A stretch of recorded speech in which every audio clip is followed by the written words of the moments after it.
Tubular Bells was a landmark in pop music, and the man who created it, Mike Oldfield, became an overnight success. He's now sold more than 40 million albums worldwide. But the troubled genius found fame hard to handle, and even now he prefers the quiet village life of Chalfont St Giles. Before we find out about his life away from the limelight, here's what's coming up on the rest of this morning's programme.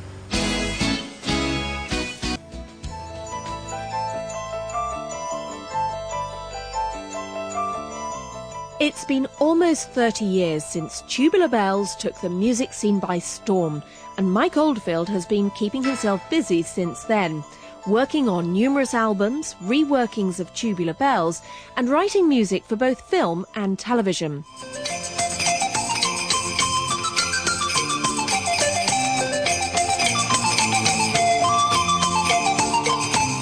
However, his professional life has been overshadowed by his turbulent childhood, which left him with phobias and problems that he's still dealing with today.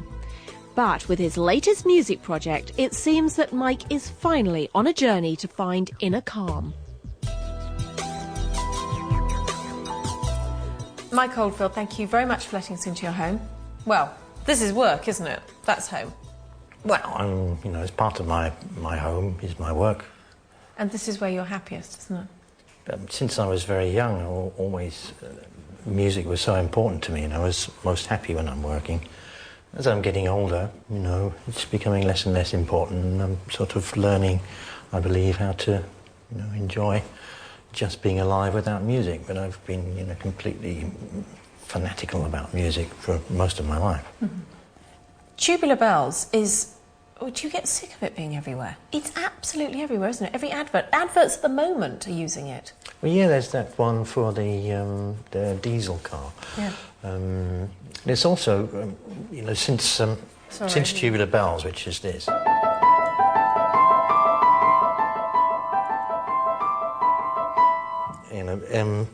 Nearly every horror movie, or even just thriller movies, whenever there's anything a little bit scary, they'll go something like.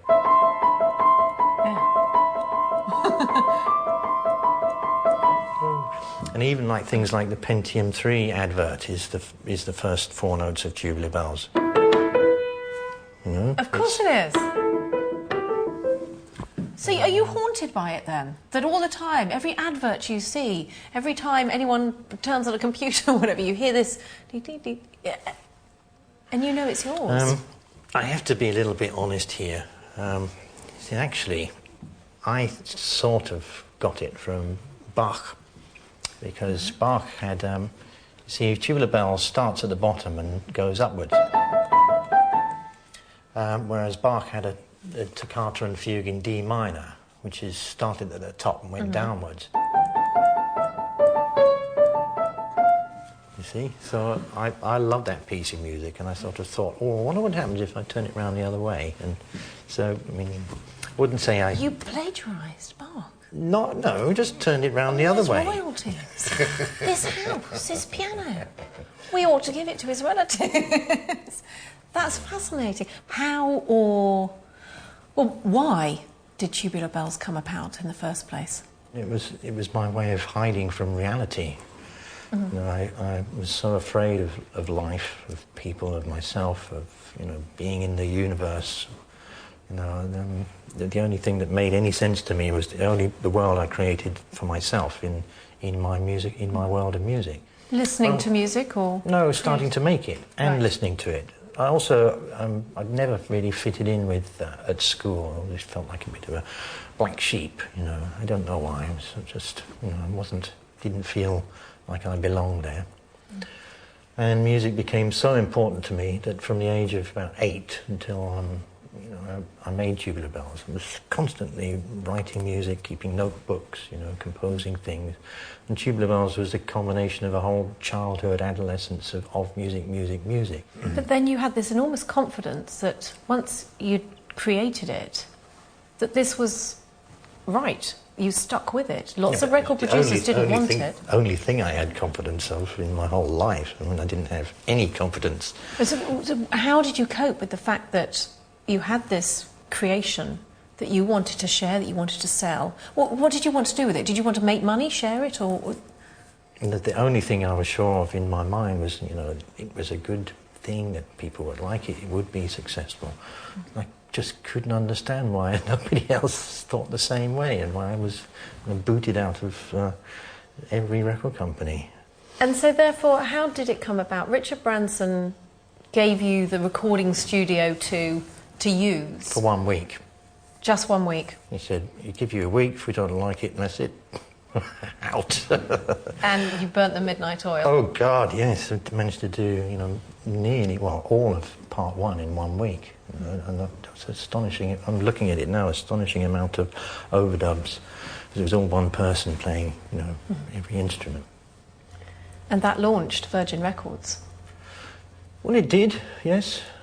I mean, now when I look back at it, my mind is boggled. I go, what? How did that happen?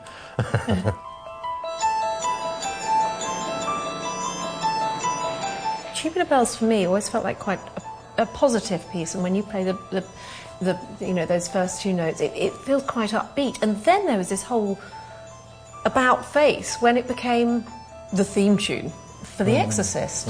Now, how did you feel about that? Because evil film.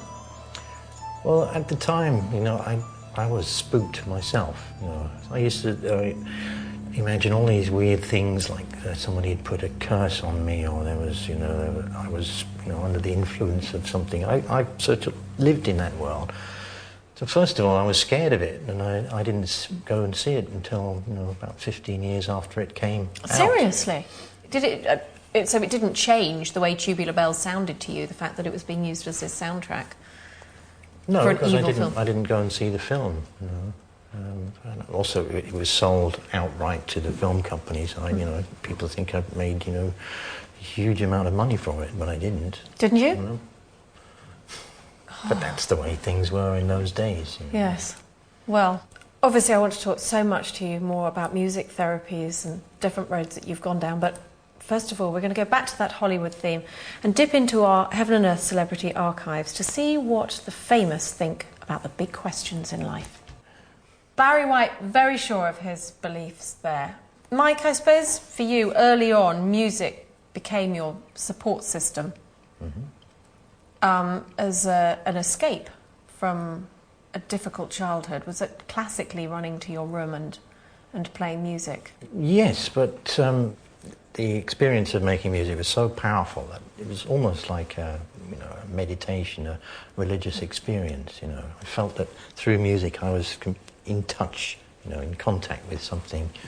It's like I created my own world where I lived in, where I could do whatever I wanted through music.